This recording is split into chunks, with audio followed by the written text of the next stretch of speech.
গ্রামের মা চাচিরা আগে শীতের দিনে এভাবে খুদে ভাত রান্না করতো এবং তার সাথে অনেক রকম ভর্তা করতো। এখন কিন্তু এই জিনিসটা শহরের অনেক মানুষ পছন্দ করে। অনেক অনেক এখন গ্রামে থেকে শহরের মানুষ মনে হয় এটা বেশি খায়। এই চালটা বাজারে কিনতে পাওয়া যায়। তো আমার ভীষণ করে খুদের ভাত খেতে মন চাইতেছিল, আমার জামাইরও খেতে মন চাইতেছিল।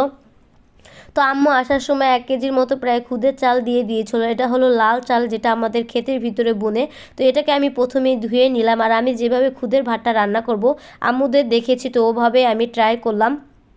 প্রথমে তেল দিয়ে দিলাম, তারপর আমি কয়েকটা শুকনো মরিচ ছিঁড়ে দিলাম, এখানে একটা তেজপাতা দিয়ে দিয়েছি, এখানে একটা রসুন কুচানো, 2টা পেঁয়াজ কুচানো এবং কয়েকটা কাঁচামরিচ কুচানো দিয়ে দিলাম। এগুলোকে আমি মোটামুটিভাবে ভেজে নিব, পুরো ব্রাউন করব না। এরপর ভেজে নেওয়ার পরে এখানে হলো আমি এখন চাল দিয়ে দিব। এটা কিন্তু অনেক বেশি মজা। গ্রামে এবার যখন ছোটোবেলা ছিলাম আমি এই ভাতটা অনেক বছর হয়েছে খাই না, কারণ আমার বান্ধবীর বাসায় খেয়েছিলাম।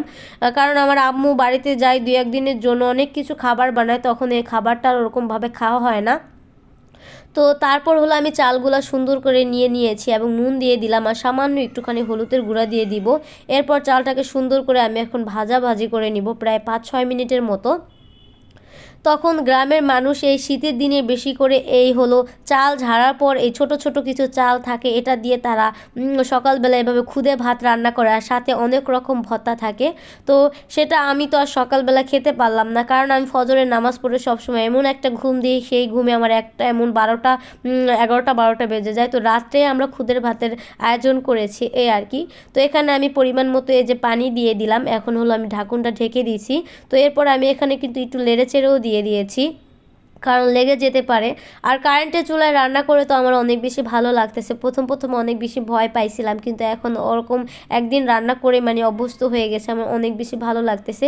আগে অনেক বেশি করতাম যে কারেন্টের চুলায় রান্না করতে হয়তো অনেক বেশি দেরি লাগে, কিন্তু ততটাও না। তো কতটা সুন্দরভাবে পারফেক্টভাবে আমার কিন্তু লাল চালের খুদের ভাতটা হয়ে গেছে। এত সুন্দর ঝরঝরা হবে আমি তো ভাবতেই পারি নাই। প্রথমবার রান্না করছি তাই এত বেশি সুন্দর হয়েছে। হাতটা দেখতেছিলাম যে ফুটছে কি না। তো কত সুন্দর মাশাআল্লাহ, লাল চালের এই যে কত সুন্দর খুদের ভাত হয়েছে। আপনাদের কি খুদের ভাত পছন্দ? অবশ্যই কিন্তু কমেন্ট করে জানাতে ভুলবেন না যে কাদের কাদের খুদের ভাত পছন্দ। অবশ্যই কিন্তু জানাবেন। এরপর এই যে আমি ঢাকুনটা ঢেকে রেখে দিলাম, এরপর ভর্তা করতে চলে আসছি। এখানে আমি আজকে আলু ভর্তা করব, যেহেতু রাতের বা শীতের দিনে ভর্তাটা একটুখানি কষ্টকরই হয়ে যায়। আর আমার এগুলো করতে করতে অনেকটা বেশি সময় লেগে গেছিলো। এখানে আমি হলো আলু ভর্তা করে নিচ্ছিলাম।